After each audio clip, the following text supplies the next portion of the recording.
शिवनेरीवर शिवबा जन्मला राजाचा अधिपती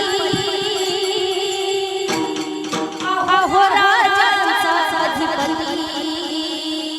दैवत छत्रपती नामचं दैवत छत्रपती